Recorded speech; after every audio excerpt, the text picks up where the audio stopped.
Hier soir, M6 était leader de la soirée avec le film Les Aventuriers de l'Arche perdue, qui a séduit 3,5 millions de téléspectateurs. 15,6% de part d'audience. 36 ans après, Indiana Jones fait toujours recette. TF1 se place en deuxième position avec la suite de la saison 1 de la série belge Ennemi public. 3,3 millions de personnes ont regardé le programme.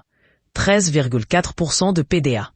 Sur la troisième marche du podium, on retrouve la série Cassel sur France 2, qui a rassemblé 3,1 millions de curieux, 12,4% de PDA. À noter la bonne performance de W9, 1,4 million de téléspectateurs s'étant passionnés pour le film ne le dit à personne. Ce qu'il faut voir ce soir.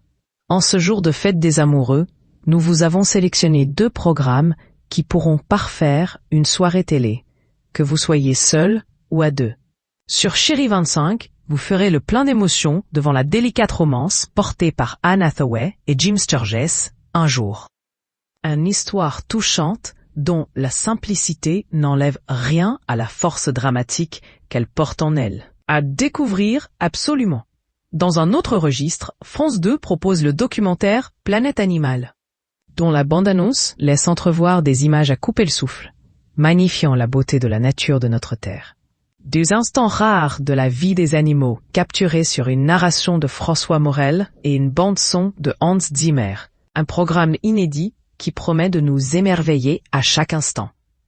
Synopsis. Emma et Dexter passent la nuit ensemble après leur soirée de fin d'études et décident de rester amis. Lui est insouciant et frivole. Elle est bourrée de complexes.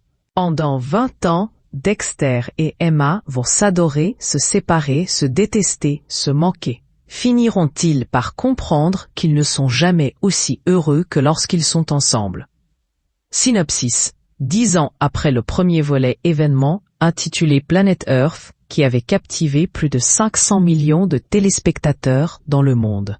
Ce documentaire offre des images inédites au plus près de la vie animale sur Terre, qu'il était impossible d'obtenir à cette époque. Sur une narration de François Morel et la bande originale composée par Hans Zimmer, ces panoramas ont été capturés à l'aide de technologies de pointe dans les jungles, déserts, montagnes, campagnes ou îles, des lieux jusque-là inaccessibles. L'équipe a suivi les pas des animaux, permettant de saisir des instants rares et de révéler des créatures ainsi que leur comportement unique.